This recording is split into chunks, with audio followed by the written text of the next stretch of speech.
हर एक इंसान को इस युग में कल की बनना पड़ेगा। राम भी उसका, रावण उसका, जीवन उसका, मरण भी उसका। कल की कहना चाहता है कि राम भी उसी में है, रावण भी उसी में है, जीवन भी उसमें है, मौत भी उसी में है। कि आपके अंदर की बुराई भी उसी के अंदर है और आपके अंदर की अच्छाई भी उसी के अंदर है। वो आप सबके अंदर है, आप सबके मन में रहता है वो। बस आपको अपने अंदर की बुराई को ख़त्म करके अपने अंदर से कल की को जगाना होगा।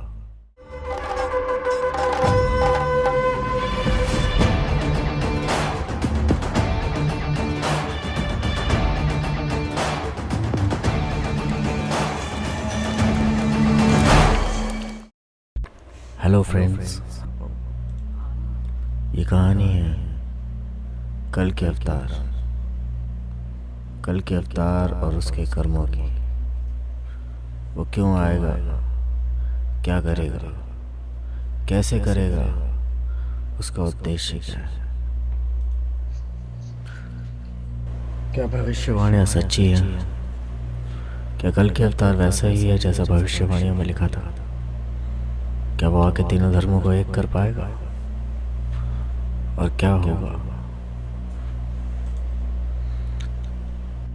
कल्कि की कहानी की शुरुआत उसके नाम से ही हुई है। कल्कि के नाम में ही उसका रहस्य छुपा है।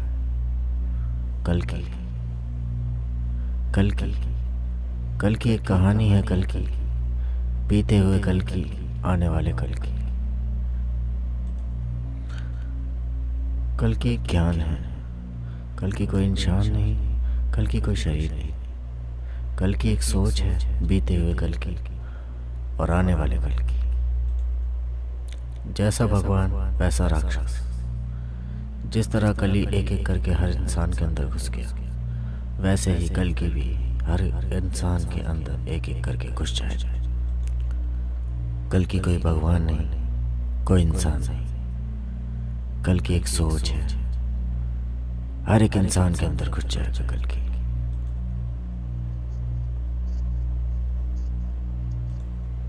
जो इस सोच को अपनाएगा वो इंसान कल्कि बन जाएगा। हर एक इंसान को इस युग में कल्कि बनना पड़ेगा। राम भी उसका, रावण उसका, जीवन उसका, मरण भी उसका। कल्कि कहना चाहता है कि राम भी उसी में है, रावण भी उसी में है, जीवन भी उसमें है, मौत भी उसी में है। कि आपके अंदर की बुराई भी उसी के अंदर है और आपके अंदर की अच्छाई भी उसी के अंदर है। वो आप सबके अंदर है, आप सबके मन में रहता है वो। बस आपको अपने अंदर की बुराई को ख़त्म करके अपने अंदर से कल्कि को जगाना होगा। अब कल्कि को जगाना कैसे है, ये समझाने में मैं आपकी मदद करूंगा। अब हम बात करेंगे इस संसार के सबसे बड़े सवाल के ऊपर। ये कहानी है तीनों धर्मों को एक करने की, ये जानने की। पहले हम सबसे बड़े सवाल पे आते हैं। चलिए शुरू करते हैं। आपने पढ़ा होगा सनातन धर्म में लिखा है कि इस संसार की हर एक घटना का उत्तरदायी मैं हूँ। इस संसार में सब कुछ मेरी मर्जी से होता है। इस संसार के कण कण में मेरा वास है। यहाँ पे कोई इंसान मेरी मर्जी के बिना सांस भी नहीं ले सकता। जब सब कुछ उसी की मर्जी से हो सकता है तो फिर ये क्यों नहीं हो सकता कि बाकी सब धर्म भी उसी की मर्जी से लिखे हों। ये हर धर्म में लिखा है कि इस दुनिया में जो भी होता है वो मेरी मर्जी से होता है। तो अगर सब कुछ उसी की मर्जी से होता है तो बाकी धर्म भी उसी ने बनाए हैं। तो आप ये नहीं कह सकते कि उस धर्म के नियम गलत है, उस धर्म के कानून गलत है। अगर वो सब गलत है तो भगवान भी गलत है, क्योंकि वो कहता है कि सब कुछ मेरी मर्जी से होता है। मतलब उन सब को भी बनाने वाला वो ही है। चलिए अब बात करते हैं कि संसार में पहले अल्लाह कैसे आए और क्यों आए। इस संसार में अल्लाह की मौजूदगी तब से है जब इस संसार में कुछ भी नहीं था। भगवान शिव इस संसार के अंत में रचे गए हैं और अल्लाह इस संसार की शुरुआत से है। जब पहली बार सृष्टि को बनाया गया था और उसका अंत लिखा गया था, तब शिव की संरचना की गई थी। इस सृष्टि की प्रथम श्रेणी में सबसे प्रथम जिस सृष्टि में ब्रह्मा का पहला सर है, सिर्फ एक सर वाले ब्रह्मा है जिस सृष्टि में केवल एक सर वाले ब्रह्मा है, उस सृष्टि में सबसे पहली बार शिव का निर्माण हुआ। शिव इस संसार के अंत है और अल्लाह इस संसार की शुरुआत है। इसे हम बाद में जानेंगे कैसे। आप देखेंगे कि अल्लाह का रूप एक निरंकार रूप है जिसका कोई आकार नहीं है। और हिंदू धर्म में शिव का आकार है। अल्लाह एक निरंकारी भगवान है जिनका कोई आकार नहीं है। अल्लाह इस सृष्टि की हकीकत है। अगर आप अल्लाह को समझना चाहते हैं तो आपको अपना सर उठा के आसमान की ओर देखना होगा। आप साक्षात अल्लाह के दर्शन करेंगे, क्योंकि जब भी नमाज होती है तो लोग आसमान की तरफ देखते हैं, क्योंकि वो अल्लाह का दर्शन करते हैं। ये यूनिवर्स, ये ब्रह्मांड, ये काला अंधेरा, ये ही है अल्लाह। ये अंधेरा, ये ब्रह्मांड, ये जीवित है। ये ब्रह्मांड बोल नहीं सकता। इस ब्रह्मांड के हाथ नहीं दिखते, इस ब्रह्मांड के पैर नहीं दिखते, इस ब्रह्मांड का कोई शरीर नहीं है। ये समूचा जितना भी आप देख पाते हैं, जितना भी आप आगे बढ़ जाए, जितना भी आप पीछे चले जाए, ये ब्रह्मांड जिसका कोई आकार नहीं, कोई शेप नहीं, हर आकार इसी का आकार है। जो कहता है कि मैं कण कण में हूँ, क्योंकि कण कण उसी ने बनाया है। बनाने वाला तो अपने आप को कह ही सकता है कि मैं कण कण में हूँ। चलिए आपको साइंस के एक एग्जाम्पल से समझाते हैं। जैसे अगर आपने कोई गेम बनाया या जिसने कंप्यूटर बनाया, वो जानता था कि वो कंप्यूटर के कण कण में है। उसे एक एक फाइल, एक एक हार्डवेयर और एक एक सॉफ्टवेयर की नॉलेज है। अगर उसके अंदर कोई प्लेयर है गेम के अंदर और वो प्लेयर पूछे कि क्या मुझ में भगवान है, तो आप उसके अंदर हो। वो उतना ही सोच सकता है जितना आप उसे सोचवाना चाहें। वो उतना ही कर सकता है जितना आप करना चाहें। उसे लगता है कि वो जी रहा है, वो अपनी मर्जी से लात मार रहा है। उसके दिमाग में थॉट आया तो उसने लात घुमाई, पर वो बटन आप दबा रहे हैं लात मारने का।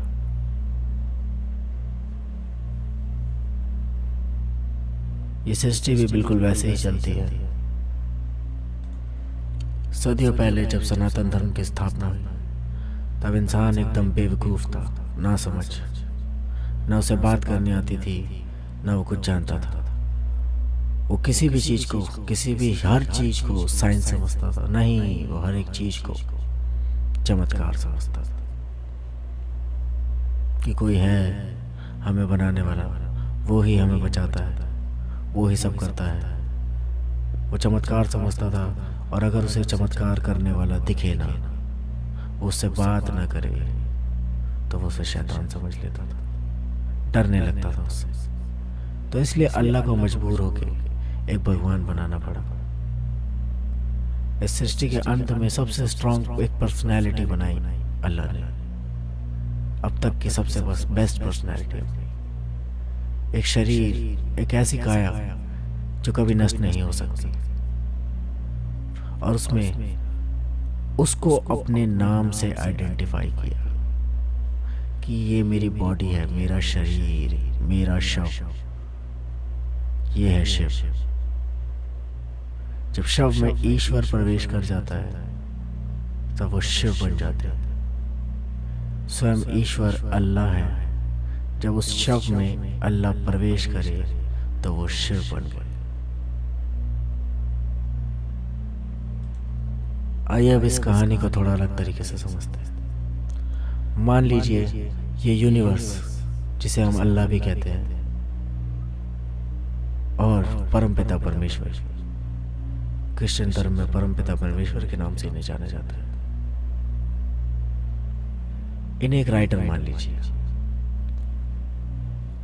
एक आर्टिस्ट मान लीजिए, जो कलाकृतियां बनाते हैं, जो कहानियां लिखते हैं। ये बहुत सारी कहानियां लिख रहे हैं और उस कहानी के किरदारों को लिख रहे हैं। इनकी ताकत असीम है।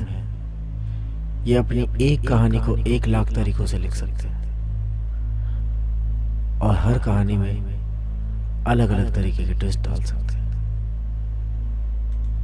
अल्लाह की ताकत ऐसी है कि वो इस कहानी को हर तरफ ले जाके देख सकते हैं। कहानी में कोई भी ट्विस्ट डाल सकते हैं। और अल्लाह की ताकत ऐसी है कि वो एक साथ 1 करोड़ कहानियां लिख सकते हैं।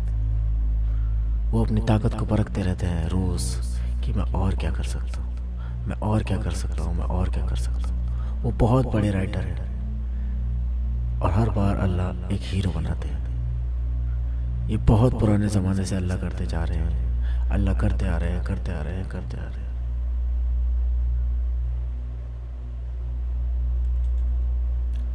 आइए अब सतयुग का समझते हैं। अल्लाह हर चीज़ के पीछे एक लॉजिक बनाते हैं। यहाँ पे इलॉजिकल कुछ नहीं होता, इसलिए चमत्कार करने के लिए भी भगवान बना देते हैं ताकि इलॉजिकल ना लगे, ऐसा लगे कोई आया जादूगर और जादू करके चला गया। अल्लाह हर चीज़ के पीछे एक लॉजिक लगाते हैं। जैसे हम आम इंसान करते हैं, एक पिक्चर बनाते हैं, पिक्चर में लाखों किरदार होते हैं, कभी कभार हज़ारों, पर उसके अंदर एक हीरो होता है, एक हीरोइन होती है और एक विलन होता है। तो अल्लाह भी सेम ऐसे ही करते हैं। कभी कभार एक हीरो होता है और बहुत सारे विलन होते हैं, तो कभी कभार एक हीरो और एक बहुत खतरनाक विलन। सतयुग में आपके कर्मों के बाद द्वापर युग आता है। द्वापर युग में आपको अपने कर्म भोगने होते हैं। सतयुग में सब समान होता है। द्वापर युग में आप अपने कर्म भोगने के लिए जब आते हैं तो वहाँ पे द्वापर के एंड में भगवान आपको एक बहुत ही अच्छा सीन दिखाते हैं, एक बहुत ही अच्छी स्टोरी जिसमें एक हीरो जन्म लेता है और एक विलन बहुत ही पावरफुल होता है। उस हीरो और हीरोइन का प्यार बहुत ही अच्छा दिखाया जाता है और उनकी कहानी बहुत ही अतरंगी होती है। और वो हीरो वो खुद होते हैं, अल्लाह अपने इंसानी किरदार बनाते हैं जिनको हीरो बनना होता है। आप सब बस आम ऑडियंस है। आप वो कैरेक्टर हैं मूवी में जो हज़ारों बाकी होते हैं, जिनके होने ना होने का बहुत कम फ़र्क पड़ता है और कभी कभार फ़र्क नहीं भी पड़ता। आपको मैं थोड़ा सा और गहराई में ले जाके समझाता हूँ कि जैसे जब हीरो सड़क से गुजर रहा होता है तो उसके आसपास पब्लिक चलती हुई दिखाई जाती है, जबकि वो पब्लिक सिर्फ शूटिंग के लिए खड़ी की जाती है। वो रियल पब्लिक नहीं होती, वो ऑडियंस केवल और केवल शूट के लिए खड़ी होती है। ना आपका कभी उन पे ध्यान जाता। अगर कोई बगल से कार भी गुजर रही है, बस भी गुजर रही है, तो वो भी शूट का पार्ट है। रियल ट्रैफिक, रियल कुछ भी बड़ी पिक्चरों में नहीं दिखाया जाता। तो हमें बनाने वाला तो बहुत बड़ा मालिक है, तो वो तो दुनिया का तमाम पैसा खर्च कर सकता है। तो वो देखो कितना पैसा खर्च करता है कि वो इस पूरी सृष्टि को ही लिख डालता है। यहाँ पे हर युग में अपना एक स्ट्रॉन्ग हीरो बनाता है और उसे दुनिया के आगे पेश करता है। पहला युग बीता, द्वापर युग में राम बन के उन्होंने जन्म लिया और बीच बीच में बहुत सारे हीरो बन के आते रहे। अब वो ऐसा क्यों करते हैं, विलन क्यों बनाते हैं? सब कुछ उनके ही तो हाथ में है, विलन बनाना, हीरो बनाना, सब कुछ। पाप भी उन्होंने बनाया, पुण्य भी उन्होंने बनाया, स्वर्ग उन्होंने बनाया, नर्क भी उन्होंने बनाया। उन्होंने हर चीज जोड़े में बनाई है, जोड़ा इस संसार की सच्चाई। हर चीज को जोड़े में बना के रखना इस संसार की सच्चाई। हर शब्द का एक उल्टा शब्द होता है, विलोम शब्द। सच का झूठ, दुख का सुख, प्यार का त्याग, नर का नारी। पहले अल्लाह बस एक ही तरीके से सोचते थे, फिर उन्होंने सोचा कि जब सही होता है तो गलत भी होता है, सही सही से होता है।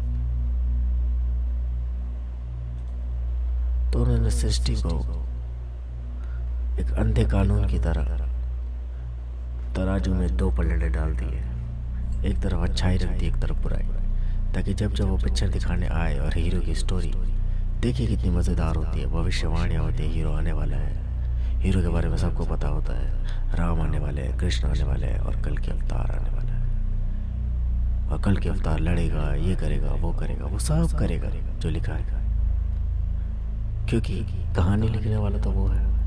और भविष्यवाणियाँ झुटलाई नहीं जाती। 1000 साल जिंदा रहने वाला है कल की। जी हाँ। तो दरअसल कल की है कौन? कल की को आप शिव भी मान सकते हैं, आप उसको विष्णु भी मान सकते हैं, आप उसको कोई भी देवता मान सकते हैं, आप उसे इंद्र मान सकते हैं, आप उसे रावण मान सकते हैं, आप उसे राम भी मान सकते हैं। सब कुछ वही है। पर अल्लाह के लिए वो कौन है? अल्लाह है राइटर, वो है हीरो, जिसे वो किसी भी वक्त मिटा सकते हैं। जब भी उन्हें कहानी में कोई गड़बड़ लगती है या कहानी पसंद नहीं आती, तो वो अपने हीरो के किरदार मिटाते रहते हैं। हीरो के किरदार को तो हम सामने तभी लाते हैं जब जिस हीरो की कहानी उसे बहुत अच्छी लग जाती है। कल के अवतार आज से नहीं, बहुत वर्षों से पैदा हो रहा है। वो आता है और मर जाता है, आता है बन नहीं पाता, मर जाता है, आता है बन नहीं पाता, मर जाता है, क्योंकि अल्लाह को उसकी स्टोरी पसंद नहीं आती। लिखते लिखते लिखते दिमाग चेंज हो जाता है। बहुत बेस्ट स्टोरी लिख रहा है, और इस बार जो कल की है वो बहुत ही एडवांस है। वो आपको बताएगा इस ब्रह्मांड के सारे सवालों के जवाब। साइंटिस्टों की साइंस पलट देगा, सोचने वालों को कल्पनाओं से पार ले जाएगा, और धर्म वालों के धर्म की नई परिभाषा सिखाएगा। इंसानों को आज़ाद करेगा। नारियाँ, हर धर्म की नारी संतोष फील करेगी। हर धर्म के इंसान को बताएगा कि सब धर्म उसी की मर्जी से चल रहे हैं, और हर धर्म का कानून उसी ने बनाया है, सारे कानून सही हैं। शायद वो किसी की गलती की सजा दे रहा था, इसलिए उसने नारियों को हर धर्म में कैद कर दिया। वो समानता लाएगा। एक झूठ का ऐसा पर्दा है जिसने असमानता ला दी। विश्व में हर इंसान को एक समान कर देगा। अगर आप हर पाप, हर दर्द, हर दुख से मुक्त होना चाहते हैं, तो बस अपने आप को दूसरे के समान कर दो। हर इंसान को अपने से ज़्यादा दूसरे की परवाह करनी होगी। दूसरों की खुशी के लिए जीना शुरू कर दो। जैसे ही आप दूसरों के लिए जीना शुरू कर दोगे, वैसे ही आपका हर दर्द खत्म हो जाएगा। तो प्यार करने वालों के लिए कल की एक छोटी सी एडवाइस, कि जिससे प्यार करते हो ना, उसकी खुशी में खुश रहो। रह के देखो, मुश्किल होगा लेकिन मज़ा बहुत आएगा। अगर उसको आपको छोड़ने में मज़ा आता है ना, तो उससे बोलो बहुत अच्छे, तू खुश रहेगी या रहेगा? तो मैं खुश हूँ।